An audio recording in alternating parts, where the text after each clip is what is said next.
What happens when the X-Men's greatest strategist can't see he has to save a group of mutant children from Donald Pierce, who has upgraded himself with Asgardian armor?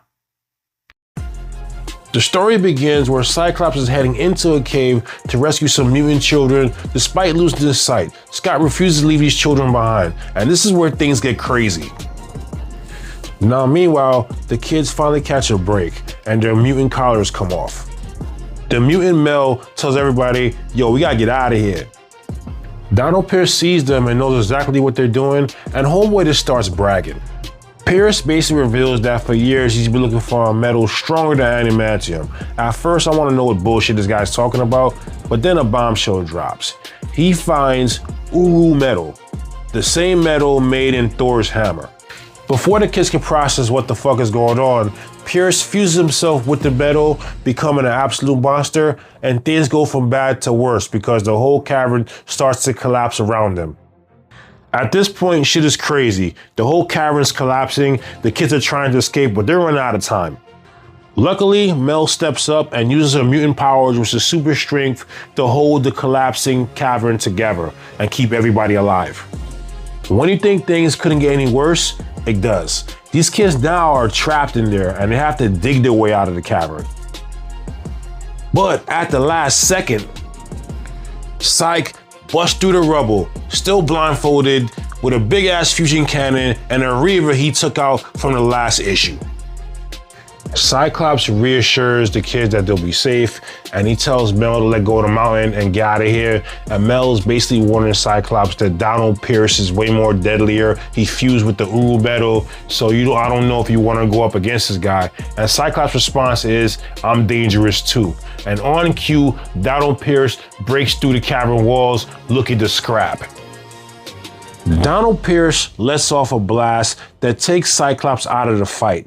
Then he takes his attention to Tearjerker, and Tearjerker's copping a plea. He's saying, I brought you Cyclops, and Donald Pierce is like, I don't give a fuck, and rips him a half. Cyclops lets off a shot with his fusing cannon to Donald Pierce, but it didn't do shit. And Donald Pierce starts clowning Scott, saying that, what are you gonna do with that fusion cannon I made from a lawnmower? And you can't use your octave beams, because if you do, the whole cavern will come down on all of us.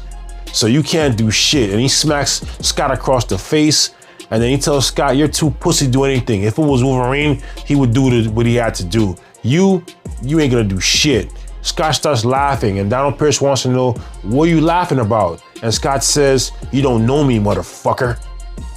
Then he lets off a crazy optic blast. Unfortunately, the optic blast didn't do much but crack Donald Pierce's chest plate. So Donald Pierce is going in for the kill. He's going to wash up Cyclops permanently. But at the last second, the kids save Cyclops' ass. So the kids go on the offensive, and Cyclops wants to know, what can these kids do? And Mel is saying, the one kid has heat vision, the girl, she can tunnel through solid rock. And Cyclops is like, I can use that.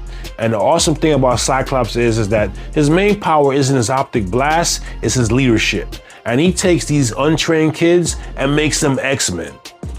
So they attack Donald Pierce, and his main plan is to open up the chest plate so that he'll be vulnerable to attacks. So Cyclops had enough of this guy. Enough of this guy's trash talking. Enough of this guy's endeavors.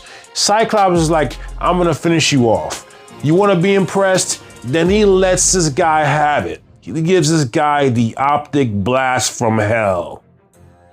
So after Donald Pierce is finally beat, he's still mouthing off. He's still talking trash. He's saying that it doesn't matter. I'm gonna come back. I'm gonna have more Reavers, more weapons. I'm gonna kill you guys. And this is the part of the series that I really enjoyed, because at the beginning of the series, these kids were terrified of Donald Pierce. Now they're looking at him like, you ain't nothing, nigga.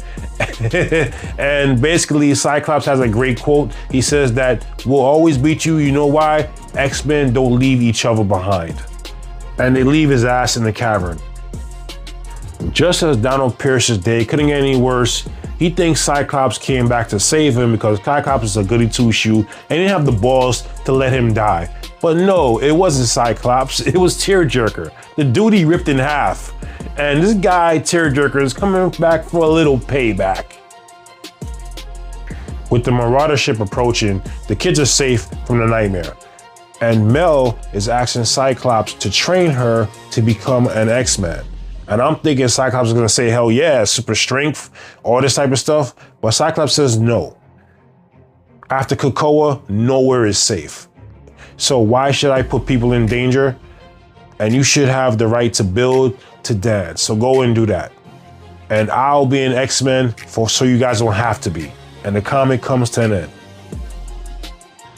I would like to say thank you, Mr. Packendale, for making this comic. Wasn't the biggest Cyclops fan, always was a Wolverine and Colossus fan, but Cyclops is a badass. I have a whole new respect for this character. He was blind the whole series and straight up was just kicking ass. If you like my content, rate, comment, subscribe, take it easy. Later.